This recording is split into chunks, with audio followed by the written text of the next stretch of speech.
게 있습니다. 네. 내 자식이지만 정말 얄미울 때 있죠? 네, 그렇죠. 명란세트를 준비했는데요. 백수자녀, 내 남편보다 더 얄미울 때 베스트 3 준비했는데요. 3위 보여주세요. 백수자녀 남편보다 더 얄미울 때 베스트 3. 3위, 낮에는 잠만 자고 밤에만 일어날 때. 아무리 뭐 자식이 예뻐도 저럴 때는 좀 미울 수 있어요. 속상하죠. 백수 과로사라고 있잖아요, 그래서. 백수 과로사. 백수들도 힘들다고. 바로 하니까. 제가 알기로는 우리 권용훈 선배께서도 예전에 좀 일이 좀 뜸하실 때 네. 낮에 좀 자시고 이렇게 뭐 밤에 일어나시고 뭐 대학교 졸업하고 나서 네. 뭐 저럴 때 많았죠. 이제 친구들 만나고 뭐 밤에 술 먹고 또 이제 새벽에 들어오면 뭐 좀 자고 술 마실 돈은 어디서 났어요? 반은 이제 주시고 반은 그냥 이제 집안에 있는 돈은 반은 보이면 그냥 내가 넣고 뭐 이제 그러다가 어느 날 이제 엄마한테 엄마 돈을 좀 주세요 그랬더니 이웃집에 시골이니까 이웃집에 돈을 빌리러 가셔서 빌려가지고 다가 주시는 거예요. 아유. 근데 이제 제가 뒤를 이렇게 따라갔는데 저희 집보다 훨씬 못 사는 집이었는데 사정을 하시는 거예요. 그래서 이제 어머니도 거짓말을 시키시는 거야. 아, 우리 애가 오늘 뭐 나가서 중요하게 영화 뭐 관련된 일 때문에 사람을 만나야 되는데 아, 오늘 뭐 우리 제 아빠가 뭐 돈을 좀 필요해서 가져가면 집안에 돈이 없네. 어떻게 좀 얼마만 빌려줘 이런 걸 보고 아, 이건 아니다. 네. 그래서 저는 상당히 그때 좀 충격을 많이 받았었죠. 사람은 다 때가 있는 거예요. 그렇게 거기에 이제 감동해서 나쁜 짓 안 하게 되고. 사실 이 삶을 제대로 사신 분은 제가 볼 때 고시 공부하셨을 이 변호사 아니시겠어요? 저는 좀 올빼미형이라 실제적으로 밤에 공부를 많이 했고 오전에 좀 늦잠 자고 그런 식으로 하기는 했는데 그 당시 얘기를 들어보면 집안에 선비가 한 명 있는 것 같다 이런 생각을 하셔서 굉장히 좀 자랑스러워 하시기도 했었습니다.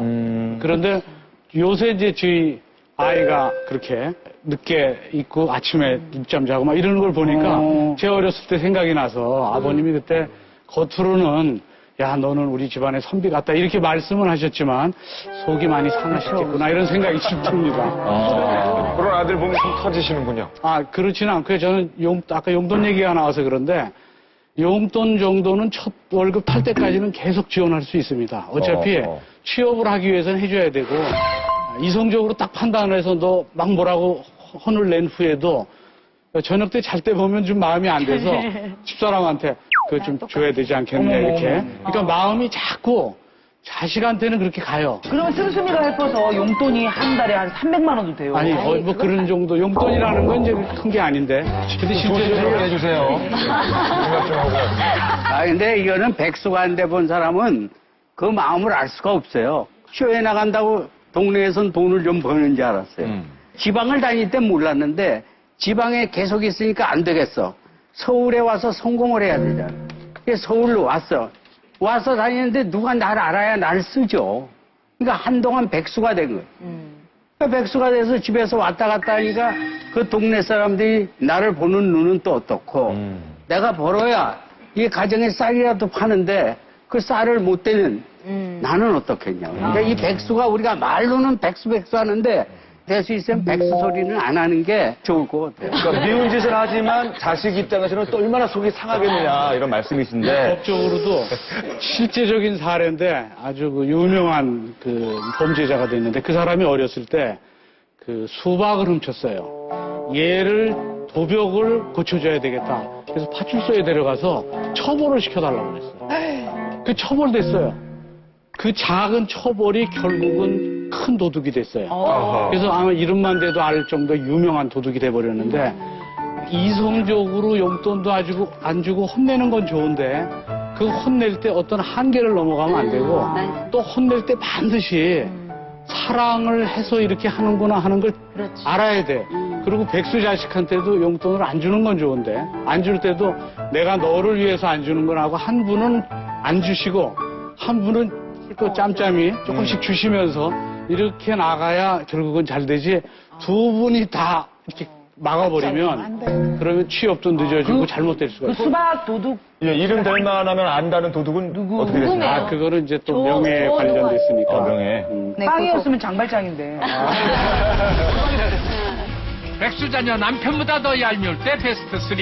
2위, 취업 준비는 안 하고 연애만 할 때. 미안하고 연애만 할 그 때. 얘기인 것 진짜 같은데. 얄밉죠. 이거 정말 돌아버리죠. 예, 제가 대학 졸업하고 이제 아나운서 시험 다 떨어져서 1년 동안 집에서 취업 준비생으로 있을 때 남자친구가 있었어요. 남자친구가 있었는데 그때 방위를 했었습니다.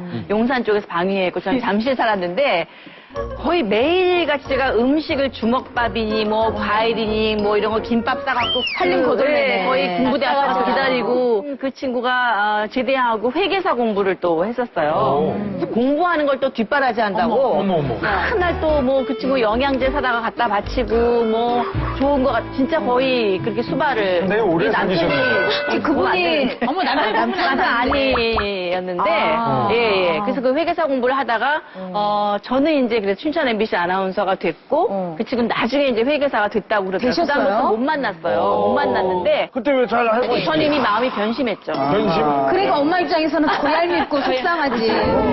저도 대학교 들어가면서부터 열심히 아르바이트도 하고 뭐 굉장히 독립적으로 컸어요. 그래서 저런 걸 이해를 못하죠. 뭐 연애만 한다 그건 뭐 이해가 안 되고 저희가 볼 때도 연애를 많이 하실 수 있는 스타일은 아니죠.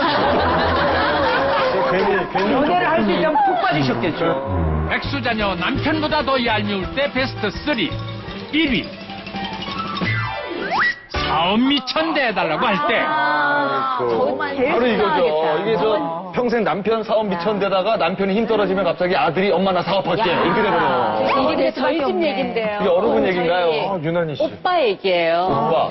사형제 중에 제일 똑똑했고 고등학교 때까지 늘 전교 1등만 했고 인대대를 다 들어갔어요. 그러니까 집에서는 거의 꿈나무인 거예요. 그래서 이 장남이 제일 잘 되고 이제 성공할 것이라는 걸 아시니까 끝도 없이 대주시는 거예요. 근데 망했어요. 그래서 또 엄마 아빠 흔들리니까 또 대주고 대주고 그게 10년을 갔어요. 결국 엄마 아버지가 아파트까지 이렇게 해주셔가지고 했기 때문에 집이 날아갔어요. 진짜로. 그러니까 이제 엄마 아버지가 보증까지 쓰면서 그게 안 되니까 나중에 두 분의 신용이 없어진 거예요. 그 오빠가 저한테 왔어요.